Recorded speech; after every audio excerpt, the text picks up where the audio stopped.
Tapi sebelumnya izin Pak Hermanto untuk masyarakat podcast, netizen, di Indonesia ini tax authority atau kewenangan perpajakan itu ada 3 layer Pak. Jadi ada di pemerintah pusat, ya, ada di pemerintah provinsi, ada di pemerintah kabupaten kota. Ini sekarang pemerintah kan juga memperketat ekspor dengan skema melalui DSI nantinya ya Pak ya. Dan antara sumber daya Indonesia. Ya, ini tentu untuk mencegah beberapa faktor termasuk under invoicing dan segala macam. Kami para pengusaha ini juga masih belum tahu kejelasan DSI ini nanti sejauh mana gitu Pak. Iya. Karena semangat pagi Sobat Sukses. Beberapa kali mengatur jadwal ya. Saya harus menunggu ya karena kesibukan dari beliau ini sehingga pada hari yang berbahagia ini kami bisa podcast bersama. Siapakah beliau? Beliau adalah Kepala Kanwil Jatim 2, Dr. Aridel Mindra. Semangat pagi Pak. Pagi Pak Hermanto, terima kasih Pak. Pertama-tama saya ucapkan terima kasih nih atas kesibukan waktu Bapak bisa meluangkan waktu ya Pak. Waduh, sebetulnya rugi juga nih kalau nggak ikut padahal. Iya. Siap. Jadi memang isu pajak ini kan sudah ini Pak dialami oleh seluruh di masyarakat ya Pak ya. Betul. Jadi mungkin dari perbincangan kita mungkin yang kurang jelas mereka bisa lebih jelas lah Pak. Jadi memang semoga. Pajak ini kan diperlukan untuk pembangunan juga. Pasti Pak. Dan sebelumnya saya ingin mungkin Pak Aridel bisa ini Pak menceritakan tentang perjalanan hidup Bapak ya, mungkin secara singkat gitu. Supaya netizen ini juga tahu nih Pak. Baik. Iya, silakan Pak. Baik Pak Hermanto. Ya. Netizen yang kami hormati, Assalamualaikum warahmatullahi wabarakatuh. Waalaikumsalam. Pertama tentu apresiasi dan terima kasih Pak Hermanto mengundang kami di podcast ini yang luar biasa. Ini adalah media yang sangat strategis bagi kami Pak, sehingga tadi kalau Bapak Katuratu sebenarnya netizen, Pak Hermanto yang susah waktunya. Enggak juga, Bapak yang susah. Aslinya gitu. Jadi perkenalkan nama lengkap saya Pak Aridel Mindra. Saat ini diamanahkan menjadi Kepala Kantor Wilayah Direktorat Jenderal Pajak Jawa Timur 2 di Sidoarjo Pak. Jadi di Jawa Timur ini ada 3 kanwil, Kantor Wilayah Direktorat Jenderal Pajak, 1, 2, dan 3. Nah di Sidoarjo ini meliputi sejak dari lebih ke arah barat, itu ya, batasan yang Jawa Tengah, Pacitan, kemudian sampai Tuban, terus sampai nanti ke arah timurnya ke Madura. Saya kelahiran Sumatera Barat Pak, kemudian home base di Jakarta, istri 1, anak saya 2, putri keduanya, alhamdulillah. Pendidikan terakhir saya mengambil doktoral economic di Universitas Gadjah Mada. Tapi pada awal-awal karir saya adalah lulusan STAN Pak pada tahun 1992. Saya sudah bertugas di berbagai area, termasuk pernah bertugas di Jayapura di Papua, pernah di Makassar, kemudian di Medan, namun itu yang definitif. Pernah juga ditugaskan di Manado, kemudian di Aceh. Luar biasa. Ini sampai Merauke. Iya, sampai Merauke. Dan alhamdulillah hari ini masih dipercaya oleh pimpinan untuk melaksanakan tugas di Jawa Timur. Mungkin singkatnya seperti itu, Pak Hermanto. Dan udah lebih dari 30 tahun ya Pak ya? Sudah lebih dari ini, Pak, ya? 30 tahun karena luar biasa. Ya setelah lulus Prodip langsung berkarya, walaupun di sela-sela ada sekolah-sekolah ya, meningkatkan kapasitas gitu untuk ya terus menimba ilmu dan mengasah pengalaman. Moga-moga saya bisa memberikan yang terbaik lah untuk negara ini karena sudah terlalu banyak diberikan negara untuk saya.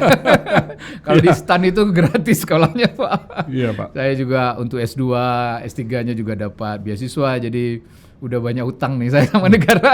Iya Pak. Gitu kira-kira singkat. Baik, terima kasih Pak Aridel. Nah ini kalau saya ngobrol-ngobrol dengan para pengusaha ya Pak ya. Siap. Di tahun 2026 ini kan tahun yang tidak mudah karena tantangannya begitu banyak ya Pak ya. Betul. Daya beli menurun, terus dari sisi perang di Iran, ada Ukraina juga masih belum usai ya, meskipun ada perdamaian ya. Terus ditambah dengan kurs rupiah kan juga terus melemah ya Pak ya. Betul, Bapak. Ketidakpercayaan asing yang juga meningkat terus dengan kondisi Indonesia saat ini ya Pak ya. Nah, ini dengan kejadian seperti ini bagaimana ya Bapak bisa memastikan pemungutan pajak itu juga tetap bisa optimal ya, tanpa menambah tekanan juga Pak kepada para pengusaha. Pastilah Pak, pasti. Iya. Baik, memang pertama kita harus realistis ya. Kami juga Pak, di birokrat memperhatikan dinamika yang terjadi akhir-akhir ini, terutama sepanjang tahun 2026. Geopolitik yang begitu dinamis, memanasnya setelah Ukraine, kemudian Gaza, Palestina, Gaza, sekarang dengan Iran ya. Jadi dan kita juga belum tahu. BBM juga luar kemudian biasa. Dampak dari 3 perang besar ini ya secara ke ekonomi makro itu ya pasti yang pertama kena dari sisi ekonomi itu adalah rantai pasok. Iya, Pak. Jadi dengan dunia sudah sangat sempit saat ini, kita bisa changeable dari semua antar benua, baik energi maupun kebutuhan-kebutuhan lainnya. Sewaktu ada shock di salah satu titik, ya kita nggak mungkin pas. Seperti saat ini kita harus menyiapkan untuk energi terutama BBM, ya pemerintah terus melakukan deal-deal dengan negara-negara penghasil karena kita net impor ya, untuk memastikan ketersediaan. Ini belum bicara harga nih kan. Nah, begitu juga biasanya kita mengekspor beberapa komoditas kita, CPO, batu bara, nikel gitu ya, dan beberapa hasil produksi kita yang kemudian juga terganggu nih rantai pasoknya. Namun tentu ini adalah keniscayaan Pak Hermanto untuk kita hadapi. Hanya saja masalahnya sekarang kita mau menyerah dengan keadaan ini atau kita harus tetap yakin dengan apa yang kita punya. Ya, Pak. Kenapa saya melihat itu penting? Karena Indonesia ini adalah sangat-sangat strategis. Kita penduduk besar dan ini adalah pasar besar. Di samping itu kita punya sumber daya alam yang lengkap dan banyak juga. Ya. Jadi ini adalah suatu negara yang sangat istimewa, berada di lokasi yang juga sangat-sangat istimewa. Dan sekarang setiap negara itu sudah nggak ada lagi saling ini tuh. Nah kita lihat itu masing-masing ini protek sendiri gitu ya. Gitu. Harus memastikan sehingga saya pikir Presiden Prabowo mengambil langkah-langkah yang mungkin terkesan sangat ini ya untuk melindungi komoditas, melindungi dalam negeri seperti ketahanan pangan, ketahanan dan energi. Itu pilihan yang sulit untuk tidak dilakukan sepertinya. Karena ya masing-masing ingin tetap survive gitu di dalam konteks mempertahankan negaranya tentunya. Nah alhamdulillah seperti kita ketahui sampai dengan akhir Mei kita masih bisa tumbuh 5,61% ya. Itu kalau di negara-negara Eropa kita masih bagus dibanding Amerika dan Eropa sekalipun. Amerika itu mungkin di 5,02%, Eropa juga 5-an something lah. Kita sudah 5,61. Itu basic dari indikatif makro. Begitu juga inflasi kita ya masih bisa bertahan di around 3 gitu sesuai dengan prediksi kita. Ini pertama yang harus kita syukuri dulu, fundamental cukup baik ya untuk itu. Dan tadi seperti Pak Hermanto sampaikan, secara short term ya ini terus terjadi gejolak baik di pasar saham, pasar keuangan, juga masalah kurs ini. Nah ini punya pasar sendiri-sendiri nih Pak Hermanto. Kalau orang ekonomi memang bisa melihatnya ada keterkaitan, tetapi juga kita bisa juga melihat diskusi ini secara parsial karena setiap pasar dia punya pengaruh yang independen dan independen tentunya. Saya tidak menafikan bahwa dengan tertekannya kurs ini juga kita akan memiliki risiko tersendiri. Saham juga itu capital flows gitu ya, banyak beli saham. Tetapi tentu di balik itu kita juga, saya pikir para ekonom juga akan melihat pasti ada hikmah dan ada positifnya. Ya misal nih kalau kursnya bagus nih, kalau ekspor kita kan lumayan nih harusnya gitu ya. Tapi kan tergantung juga nominalnya dapat, tapi pasar di luar cukup responsif nggak dengan komoditas kita. Secara umum seperti itu, artinya seperti tadi yang waktu Pak Hermanto memulai, kita harus tetap jaga nih spirit, kita harus tetap optimis, Pak. Ya, karena ini nggak ada pilihan. Iya, Pak. Negara kita harus terus maju, memastikan bahwa keberlangsungan kesejahteraan rakyat nomor 1. Iya, Pak. Itu, Pak. Terima kasih, Pak. Jadi harus tetap kuncinya itu optimis ya, Pak ya. Pasti, Pak. Dan mungkin juga ini, Pak, kepada masyarakat ini juga harus lebih mencintai produk-produk Indonesia ya. Betul. Karena kalau semua mensupport merek-merek dan produk-produk dari Indonesia, tentu devisa kita tidak keluar negeri ya, Pak. Kita malah memperkuat ekonomi di Indonesianya ya, Pak. Betul, Pak. Jadi kalau kita lihat Pak Hermanto, beberapa dekade terakhir memang kita pro-growth ya, pertumbuhan kita jaga terus. Tapi ingat, pertumbuhan ini harus fundamentally itu harus mesejahterakan gitu. Ya, ada indikasi Gini Index gitu ya, ada income per kapita, yang ini harus kita terus perjuangkan. Pak. Kita ya masih di middle income lah. Kalau kita mau bandingkan dengan negara kita sekawasan dengan Singapura atau dengan Malaysia, kita harus realistis itu.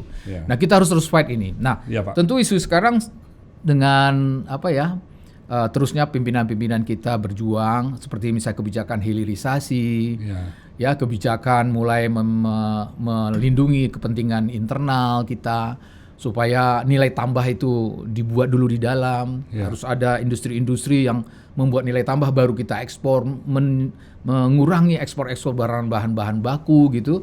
Itu salah satu langkah yang sangat strategis gitu ya. Pak. Nah, tadi apalagi karena pasar kita besar, ya kita sebetulnya setiap individu harus komit juga nih. Gaya hidup, kebudayaan, anak muda sekarang makannya di mana coba Pak Hermanto kan. Jadi ini juga saya khawatir di Jawa Timur ini lama-lama anak muda tuh nggak ngerti lagi pecel gitu ya. Gitu. Bisa khawatir juga kan, warung-warung klasik kita, soto dan sebagainya, karena ada budaya yang masuk. Nah, ini harus kita reinventing lah ya. Kenapa? Kalau kebutuhan hari-hari kita masih kita gantungkan dengan produk-produk dari luar, siapa yang mau mempertahankan ini? Dan kita harus paham nih kemana perginya capital ini nanti jadinya. Jadi saya setuju Pak 100% dengan Bapak. Ya, ayo kalau pemerintah sudah berusaha, yuk kita sama-sama sebagai masyarakat. Ayolah kita gunakan ekonomi dalam negeri kita putar uang di dalam sehingga semua kita growth-nya bersama-sama, tumbuh bersama. Gitu. Saya sudah bisa buktikan Avian ini kan dimulai dari papa saya kan perusahaan home industry Pak, cuma dengan 18 karyawan. Tapi setelah berjuang selama 40 tahun, kami bisa bersaing dengan perusahaan-perusahaan PMA asing dari Jepang, Amerika, Eropa dan bisa menjadi nomor 1 dan kebanggaan Indonesia. Di air minum Cleo pun saya juga lokal kan ini Pak. Betul. Saingannya juga dengan market leader yang punya market share 70% Pak. Wah, luar biasa. Itu kan nggak gampang Pak. Karena yang 30% dibagi oleh 1.000 perusahaan Pak. Bahkan itu mindset udah berubah, ada mindset. Tapi setelah 20 tahun kan mulai kita bisa nomor 3 ya Pak ya. Betul, luar biasa. Hotel saya juga pakai nama Indonesia. Selamat Pak Hermanto, selamat, luar biasa. Bisa didukung dengan seluruh masyarakat Indonesia. Sektor-sektor yang lain juga bisa sama-sama ya Pak ya. Itu pasti juga akan memperkuat ya Pak ya. Kita akan menjadi raja di negara sendiri dan habis itu bisa global, bisa keluar juga Pak, nggak hanya di Indonesia kan ya. Karena seluruh negara sudah tanpa batas. Betul Pak. Jadi dengan optimisme Bapak itu dibuktikan ya Pak ya, penerimaan pajak di Q1 ini kan naiknya juga double digit ya Pak ya. Betul. Jadi terakhir kita di Mei ini bisa tumbuh Pak jadi kan gini Pak Hermanto ini sekalian mengedukasi juga 5 bulan dibandingkan dengan 5 bulan tahun lalu gitu Pak. Betul Pak. Jadi year on year ya. Jadi tapi sebelumnya izin Pak Hermanto untuk masyarakat podcast netizen di Indonesia ini tax authority atau kewenangan perpajakan itu ada 3 layer Pak. Jadi ada di pemerintah pusat ada di pemerintah provinsi, ada di pemerintah kabupaten kota. Ini kadang-kadang bercampur nih, supaya kita lebih mudah diskusinya ya. Iya Pak. Kalau di pemerintah kabupaten kota mungkin kita kenal ada pajak daerah seperti pajak hotel, pajak restoran, 10% ya Pak. itu ya. Ya, ada PBB, pajak bumi bangunan, perkotaan, pedesaan yang mungkin tiap yearly teman bapak-bapak kita rumah kita ada dikirimkan SPPT PBB. Kendaraan juga ya Pak. kalau SPPT kabupaten kota, kalau kendaraan di provinsi. Oh, provinsi ya? Provinsi. Okay. Nah, jadi masyarakat harus mengenal juga, itu ada di Undang-Undang Perimbangan Keuangan Pusat dan Daerah, Pak, aturannya gitu. Nah, memang ini kalau di daerah akan mengisi APBD. Jadi silakan netizen juga kalau melihat gimana kinerja di daerah, lihat APBD provinsi dan APBD kabupaten misalnya. Ya. Nah, untuk pusat kita melakukan pengumpulan penerimaan negara ini berdasarkan undang-undang juga sama ya.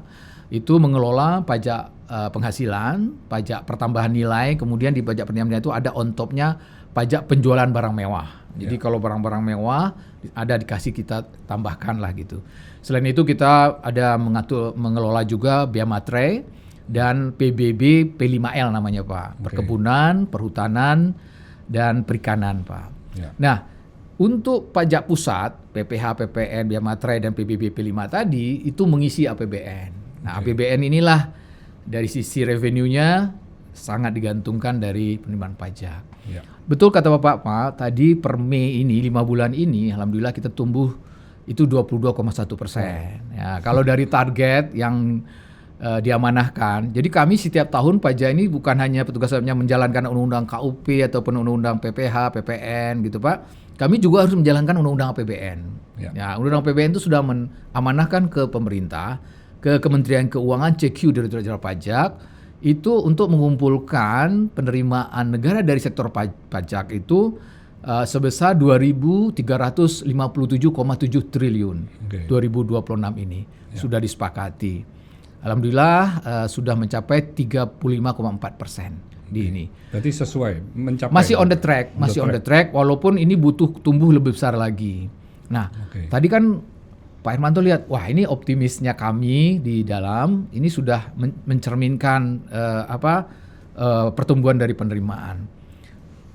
More and less masih udah Pak, tapi kami tetap memiliki tantangan-tantangan. Nah, pertumbuhan ini pertama tentu didorong juga oleh kita memberlakukan sistem administrasi yang inti perpajakan Cortex Pak.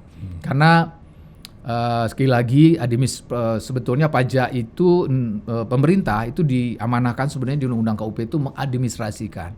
Bagaimana kita mengelola wajib pajak, mengelola perhitungan pajak, pelaporan pajak, pemungutan pajak. Nah, ini sekarang yang dulu masih terpisah-pisah, data belum begitu komprehensif gitu ya dan sebagainya, dampak-dampak di SDM, IT dan sebagainya, risiko sekarang sudah menjadi satu kesatuan. Ya. Bahkan Cortex itu sendiri untuk diketahui itu sudah menjadi suatu masuk kepada aplikasi yang ya kalau menurut kami itu udah bisa standar yang sudah diterima oleh peradabannya lah gitu. Karena di Cortex itu udah sistemnya akun.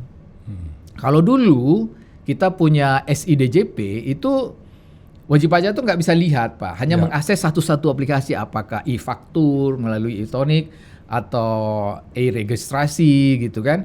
Tapi sekarang wajib pajak itu sudah punya akun seperti media sosial juga. Kalau misalnya punya Instagram, punya TikTok gitu kan, ya udah punya rumah sendiri, udah punya jendela sendiri gitu, punya channel sendiri, sehingga dengan Cortex udah memastikan ya satu pelayanan itu udah jadinya 24 jam 7 hari Pak. Jadi udah non-stop. Kapanpun wajib pajak ingin mengajukan haknya ataupun melaksanakan kewajiban perpajakannya bisa dilakukan. Itu salah satu yang juga menjadikan kita tidak perlu lagi wajib pajak menunggu hari Senin sampai hari Jumat untuk pergi ke kantor pajak mengurus sesuatunya. Bisa mengeksekusi dengan cepat. Tapi konsekuensinya kami di Direktorat Pajak juga harus berubah Pak. Kalau tiba-tiba hari Sabtu, hari Minggu ada wajib pajak melakukan permohonan yang bahasa kita argonya sudah jalan gitu. Ya, kita harus cepat-cepat juga melakukannya. Tapi ini keniscayaan karena memang udah tuntutan zaman seperti itu. Pak. Jadi penerapan Cortex juga salah satu yang menyebabkan mendorong pertumbuhan penerimaan, di samping juga sekarang kita bekerja berbasis data, governance-nya alhamdulillah sudah mulai membaik. Belum 100%, kami tahu bahwa banyak sekali kekurangan di Direktorat Jenderal Pajak. Nah ini saya kan juga aktif di Asosiasi Sejuta Pengusaha Indonesia Pak ya, ASPIN itu Pak. ASPIN. Ini ada beberapa pertanyaan dari para pengusaha Pak. Yang pertama ini masalah isu restitusi PPN, Pak. Jadi banyak pengusaha ini yang orientasinya ekspor. Mungkin itu juga yang menunjang kenaikan pendapatan dari pajak di bulan Mei ini, Pak ya. Betul. Tapi mereka ada yang mengeluh ini, Pak. Jadi restitusi yang diajukan itu banyak sekali kepotong dan juga prosesnya sangat lambat gitu, Pak ya. Dan ini kan juga bahaya untuk jangka panjang, Pak. Betul. Karena kalau sampai restitusi yang menjadi hak dari para pengusaha itu karena orientasi ekspor itu tidak diberikan, otomatis kan menambah HPP, Pak ya. Betul. Kalau nambah HPP, next-nya dia nggak akan bisa ekspor atau mungkin tidak bisa berlangsung lancar gitu, Pak. Nah ini mungkin dari Bapak bisa mewakili ini bisa memberikan penjelasan ini, Pak. Betul. Karena ini sangat mengganggu itu, Pak. Dari beberapa pengusaha ya. Aduh, terima kasih nih Pak Hermanto. Ini pertanyaannya strict langsung ke jantungnya nih. Langsung. Baik Pak, pertama tentu kami saya atas nama keluarga besar lah ya Kanwil JP Jawa Timur 2 dan mungkin juga mewakili Direktorat Jenderal Pajak mengucapkan mohon maaf. Karena memang dengan restitusi perubahan, ada restitusi ini perubahan bagaimana kita memanage restitusi mungkin masih agak berdampak. Izin kalau agak menjelaskan agak mundur sedikit ya Bapak Ibu. Jadi sejak administrasi perpajakan memang di dalam KUP itu diatur setiap kelebihan pembayaran pajak yang kemudian kita sebut restitusi yang dimintakan itu defaultnya tuh diperiksa Pak. Undang-undangnya begitu. Jadi lahirnya itu jadi pemeriksaan atas kelebihan pembayaran pajak ini yang dimintakan itu harus dilakukan setiap ada yang kita sebut SPT-nya lebih bayar dan sebagainya, baik mau PPH maupun PPN, Pak. Nah itu. Namun berjalan waktu, mungkin Pak Hermanto dengan perusahaan yang 40 tahun, saya ngerti sekali ya, ada zaman-zaman, mohon maaf, zaman-zaman gelapnya dulu gitu ya, sehingga kita juga mengatasi baik isu internal maupun eksternal Pak waktu itu. Kita ambillah beberapa kebijakan. 10 tahun terakhir ini dorongan untuk terus memfungsikan pajak juga mendorong perekonomian itu juga dituntut Pak oleh Menteri Keuangan, oleh Presiden pada era-era sebelumnya. Jadi waktu itu dimunculkanlah suatu pemikiran dan kemudian diwujudkan dalam undang-undang di Undang-Undang HPP, yaitu kita kembalikan, kita bayar restitusi tanpa diperiksa Pak. Keluarlah muncul istilahnya pengembalian pendahuluan. Nah itu bukan dari dulu Pak. Jadi baru setelah undang-undang itu muncul. Nah di dalam desainnya di undang-undang kita itu muncul pasal 17 itu Pak. Pasal 17 di undang-undang KUP itu ada 17B yang tetap menyatakan defaultnya dalam restitusi itu adalah dengan melalui pemeriksaan. Kemudian di pasal berikutnya 17C dan 17D itu diberilah relaksasi lah, atau saya nggak mengatakan bisa menjadi fasilitas bahwa ini bisa diberi pendahuluan tanpa lewat pemeriksaan. Nah ada dua Pak kriteria besarnya. Pertama wajib pajak yang kita anggap wajib pajak patuh Pak. Nah wajib pajak patuh tentu dengan beberapa kriteria yang diatur oleh PMK, termasuk juga patuh di PPN nih Pak, yang mungkin diatur juga bersama dengan pasal 94C di Undang-Undang PPN. Istilahnya wajib pajak resiko rendah. Yang Bapak sampaikan tadi, eksportir. Mereka jelas ekspor. Kenapa kita bilang resiko rendah? Karena Direktorat Jenderal Pajak itu punya tools, punya instrumen lain di eksternal untuk menjaga validitas dan kebenaran bahwa memang ekspor. Kita punya bea cukai, kita punya pelabuhan, sehingga kita anggap risiko rendah. Begitu juga dengan wajib pajak yang melakukan transaksi dengan pemungut Pak. Ya, dengan pemerintah yang mungut PPN, udah pasti kan, dia mungut gitu kan, jadi itu lebih relatif aman. Itu dia kriteria rendah. Itu yang termasuk wajib pajak patuh diatur di 17. Kemudian juga di 17D, pasal 17D itu wajib pajak yang mungkin ukurannya lebih kecil kan. Tapi kita atur dengan membatasi waktu itu Pak. Jadi boleh mengajukan permohonan pengembalian pendahuluan tanpa pemeriksaan, tapi maksimum untuk PPH ya misalnya badan kita kali 1 miliar, untuk PPN 5 miliar gitu. Nah, ini sudah menjadi apa ya Pak ya? Menjadi sesuatu kebijakan umum yang kemudian waktu itu quote and quote saya bilang cukup dinikmati oleh para pengusaha yang kemudian berlanjut ya. Hanya saja dalam perjalanan waktu Pak, sebagai contoh tahun 2023 itu restitusi kita itu 160 triliun. 2024 itu naik jadi 260, saya lupa, di atas 250 triliun. Tapi di 2025 kemarin di akhir itu udah mencapai hampir 370 triliun, Pak. Ini yang juga menjadi trigger kemudian pimpinan di Kementerian Keuangan melihat ini perlu lebih dilakukan pengendalian lah bahasanya. Dan tidak kita aja, Pak, di negara-negara lain, di Malaysia, di Singapura juga melakukan hal-hal yang sama. Artinya ini ada upaya untuk melihat lagi, mengulang lagi. Jadi sebetulnya kita mengatur kembali ini tidak dalam rangka untuk tidak mengembalikan restitusi. Tetap defaultnya semua restitusi dikembalikan. Hanya saja beberapa memang mulai kita batasi. PMK yang mengatur terakhir PMK 28 ya. 28 tahun 2026 ini ya, itu memang mulai memperketat, Pak. Wajib pajak yang kriterianya patuh ditambah beberapa syarat gitu ya. Nanti bisa detail dilihat di web kita. Begitu juga yang wajib pajak yang kita quote anggap yang kecil-kecil itu mulai dikurangin, Pak. Jadi yang 5M dulu PPN itu jadi 1M gitu. Jadi nah ini yang mungkin dirasa langsung oleh wajib pajak. Terkait dengan bagaimana restitusi itu hanya dengan membatasi itu akhirnya ada wajib pajak yang masuk ke skim pemeriksaan, Pak. Jadi bukan tidak dikembalikan, Pak Hermanto, pasti dikembalikan, hanya masuk ke skema pemeriksaan. Tetap daftar pemeriksaan ini memang diberi waktu agak lama, Pak. Di undang-undangnya bisa mencapai 12 bulan. Sehingga timing nih yang mungkin yang biasanya rutin didapat bisa didapat kembalian lebih fresh. Nah sekarang terkendala. Nah ini pilihan kebijakan sementara mungkin para pengusaha, para wajib pajak juga memahami APBN kita juga dengan kondisi ini juga perlu di-maintain ya untuk bulanannya. Tapi size-nya harusnya tidak terlalu banyak ya, Pak. Tapi saya yakin, saya juga percaya dan menyadari beberapa pengusaha sangat terganggu. Pak. Nah, kita berharap ini bisa segera bisa disesuaikan. Dan beberapa yang nanti sedang diperiksa, kita pemeriksa yang mungkin karena satu dan lain hal, karena dilihat ada ketentuannya dan kondisi wajib pajak, kemudian itu dipindahkan dari pengembalian pendahuluan ke pemeriksaan.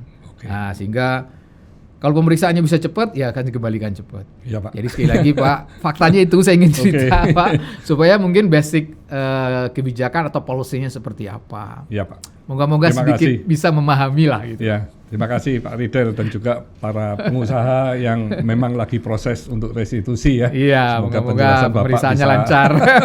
Iya, Pak. Dan peningkatan pajak ini kan juga berkaitan pasti dengan ekspor komoditi utama kita, Pak ya, seperti CPO dan juga batubara, Pak ya. Batubara. Di Jatim 2 juga ada ya, Pak ya? Ada beberapa, Pak. Jadi kami ada punya 2-3 WP yang besar yang juga ekspor CPO dan sekarang juga kita periksa. Ya. Dan ini sekarang pemerintah kan juga memperketat ekspor dengan skema melalui DSI nantinya ya, Pak ya. Dan antara sumber daya Indonesia. Ya. Ini tentu untuk mencegah beberapa faktor termasuk under invoicing dan segala macam. Tapi kami para pengusaha ini juga masih belum tahu kejelasan DSI ini nanti sejauh mana gitu, Pak. Karena ini kan juga keterkaitan dengan isu-isu ini, pihak asing ini kan melihat loh ini apa monopoli. Karena kalau faktor-faktor seperti itu kan tidak gampang ya, Pak ya. Karena ini kan sangat kompleks, Pak. Quality dari CPO maupun batu baranya nggak sama, terus kapan nutup kontrak itu waktunya juga mungkin berbeda-beda dan batasan kontraknya kan juga ada yang mungkin setahun, ada yang 2 tahun, ada yang 6 bulan dan fluktuasi harganya ini kan naik turun, Pak. Itu kalau sampai diputuskan oleh hanya satu badan itu kan juga khawatirnya waktunya ini jadi birokrasi lama dan kita bisa kalah bersaing dengan negara-negara Malaysia, Australia dan juga negara lain lagi, Pak. Kita kan bukan satu-satunya yang memproduksi CPO maupun batu bara ya, Pak ya. Ini mungkin dari Bapak ada pencerahan ini, Pak. Aduh, pertama tentu saya saya declare dulu mungkin saya tidak dalam kapasitas yang cukup ya Pak. Tapi ini ada efek di pajaknya gitu. Betul, Pak, maksud saya Pak. Pendapatan pajak Bapak kan juga pasti nanti mungkin, terpengaruh nih Pak. Ya ini khusus, ini bisa satu topik nih menurut saya. DS ini satu topik yang kemudian nanti Pak Hermanto bisa undang yang lebih inilah. Ya, Pak. Artinya teman-teman para ahli yang mungkin juga dari DSI sendiri ya. Ya, Pak. Tapi begini Pak, sebagai bagian dari pemerintah ya, saya tentu percaya bahwa kebijakan ini oleh Presiden Prabowo sudah dipertimbangkan. Dan kita tahu betul timing menyampaikan ini pun dipilih sedemikian rupa oleh Pak Presiden di sidang umum DPR waktu itu dalam menyampaikan pokok-pokok kebijakan untuk APBN kita 2027 ya. Ya, Pak. Di mana biasanya Menteri Keuangan kemudian langsung Pak Presiden dan pada kesempatan baik itu disampaikanlah gitu. Kalau kita lihat sedikit Pak dari latar belakangnya memang terjadinya suatu ya kita lihat upaya dari pengusaha kita gitu ya melakukan bahasanya under invoice atau mungkin kalau di kami itu juga di pajak itu yang sangat terkait itu ada disebut transfer pricing Pak. Ya. Nah, transfer pricing ini adalah suatu modus yang kemarin mungkin sudah gamblang juga disampaikan oleh Bapak Menteri Keuangan bahwa biasanya perusahaan-perusahaan yang cukup besar yang menghasilkan komoditas yang Bapak sebut tadi, kemudian dengan tax planningnya atau ada memang by design itu mendirikan suatu perusahaan yang terafiliasi tentunya di negara-negara yang quote unquote tax haven country lah gitu. Artinya yang punya tarif PPh badannya atau corporate income tax rate-nya itu atraktif. Kalau di kita ini 22% overall, mungkin lebih kecil dari itu ya. Dan kita tahu waktu itu banyak yang berada di Singapura dan sebagainya. Kemudian ya di isu transfer pricing itu ya mereka melakukan transaksi afiliasi dengan melakukan penyerahan atau penjualan ekspornya itu komoditas itu di bawah harga pasar gitu. Nah itu memungkinkan saja karena itu bebas ya mau melakukan. Ya, kenapa biar mereka bisa melakukan? Karena ini perusahaan terafiliasi. Loh, kalau terafiliasi ya bisa-bisa aja kan Pak. Ya. Tapi kalau perusahaan independen, yang independennya nggak mau dong kalau saya dianggap jual beli murah kan. Ya, Pak. Nah ini upaya-upaya itu gitu. Nah, bagi kami di Direktorat Jenderal Pajak, transfer pricing seperti ini kami awasi Pak. Kami juga lakukan audit. Ya ada metode-metode untuk melakukan approach. Karena di pajak ini ada prinsip disebut dengan PKKU Pak. Prinsip kelaziman dan kewajaran suatu usaha. Kita harus menggunakan arm's length gitu ya. Jadi ini tetap dilakukan pengujian. Namun ya nggak bisa dihindari Pak. Ini dari kami di PPH PPN ya Pak. Ini tetap menjadi suatu diskusi. Nah tampaknya di sisi lain di cukai juga mendapat tekanan seperti itu. Jadi dengan transfer pricing seperti itu dampak dari penerimaan kita juga cukup tertekan gitu. Kami melihat dari kebijakan DSI ini itu short term-nya itu menjaga itu supaya tidak terlalu jauh gitu. Namun sekali lagi Pak, mungkin bagaimana mekanisme dan bagaimana tadi concern Bapak agar ya tadi bicara rantai pasok lagi Pak dengan adanya intermediate seperti ini, apakah bagaimana sih operasionalnya itu kita terjamin kita nggak kalah bersaing seperti Bapak Sagi. Kemudian kita tetap bisa menjual gitu. Namun saya yakin juga seperti yang Pak Presiden Prabowo sampaikan, kita juga sedang khusus CPO ya Pak ya, kita sedang menuju ke B50 Pak. Artinya solar dari fosil itu nanti dijual biodiesel dengan kadar dari CPO atau FAME, fatty acid methyl ester itu sudah 50% gitu. Ya, Pak. Artinya akan membutuhkan CPO lebih banyak lagi gitu. Saya juga diskusi dan mendapat informasi dari teman-teman kuota-kuota mereka dari Pertamina untuk menghasilkan FAME tadi juga bertambah untuk memenuhi target itu. Jadi ini mungkin ada satu kebijakan yang global Pak, yang mungkin kita harus pahami tidak ansih hanya di DSI aja. Makanya mungkin perlu Bapak undang yang lebih pakar. Saya tidak. Tapi kami melihat seperti itu, Pak. Nah, karena apa? Kami juga melihat penyerahan dalam negeri ini juga tumbuh, Pak, PPN-nya. Ya, jadi ini juga yang mendorong. Ya ini seperti mungkin ada konsep untuk hilirisasi, mendorong gitu kan, atau juga lebih menyehatkan perdagangan internasional. Saya mungkin sebeberapa poin itu aja yang bisa saya juga nangkapnya, Pak, ya. Cuma mewakili para pengusaha ini, Pak. Betul, Pak. Nggak, kenapa kan berpikirnya lebih simpel sih, Pak. Kan sudah ada sistem monitoring dari pajak dan juga dari bea cukai ya. Kalau misalnya harga internasional kan kita juga bisa memakai misalnya ASISLOR atau harga-harga yang sudah menjadi acuan dunia. Nah, kalau di sisi kontrak mereka dikontrol dari harga-harga internasional, kalau yang di bawah saja yang mungkin saya pikir ide yang bagus. Dicek lebih dalam ya, Pak, ya. Betul. Sehingga tidak menambah satu layer gitu, Pak, supaya mempercepat. Kalau tadi Bapak menyinggung yang masalah B50, itu kami juga awam, tapi dalam pemikiran saya begini, Pak. Kalau misalnya harga ekspor CPO itu lebih mahal dibandingkan dengan harga import solar, kenapa kok kita mesti memaksakan kadar yang lebih tinggi? Karena seperti kami, Pak, punya diesel, kita punya motor, semuanya yang memakai solar, itu tidak segampang itu diganti B40, B30, B50, Pak. Karena problem, Pak, ini motornya ini nggak sama, Pak. Nah, itu bisa merusak, Pak. Merusak mesin-mesin maupun genset segala, bisa problem, Pak. Kalau kandungannya itu dirubah, Pak, karena desainnya kan waktu itu solar, Pak, desainnya Pak ya. Kalau pemakaian cuma 20, 30 mungkin masih bisa diterima oleh mesinnya, Pak. Tapi kalau sampai dinaikin terus, itu di pemakainya ini ada masalah. Pak Hermanto, ini saya juga sangat technically ya. Awam, saya juga nggak paham, tapi saya melihat itu kan juga harus dilihat efek-efeknya ya, Pak. Kami, saya karena kita berkecimpung juga, Pak, dengan teman-teman yang industri pengolahan CPO. Ya, CPO ini kan jadi bahan baku, Pak, dalam pembuatan yang saya sebut tadi namanya saya tahunya itu FAME, Pak. Jadi ini CPO dicampur dengan etanol, kemudian diolah ya, ada suatu teknologi lah. Menjadi biodiesel kan?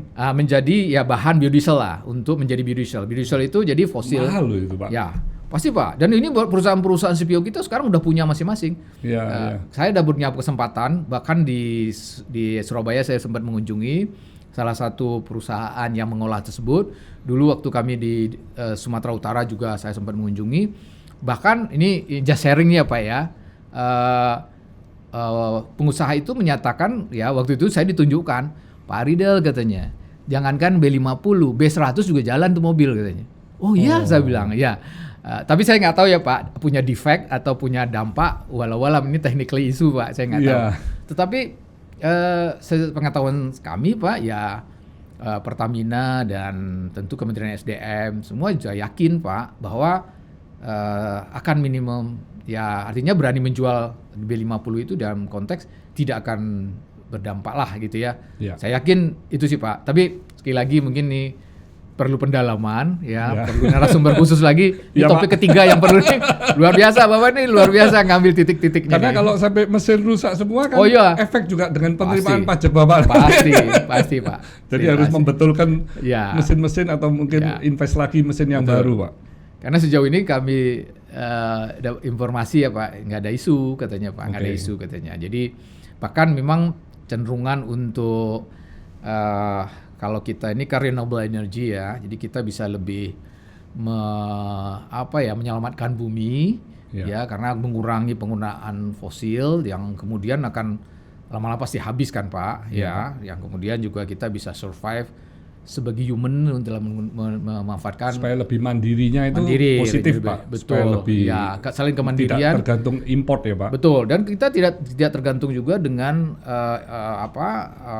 oil and gas yang kemudian pasti ada masa habisnya. Fluktuasi terus. Nah, ada masanya akan habis dan sebagainya.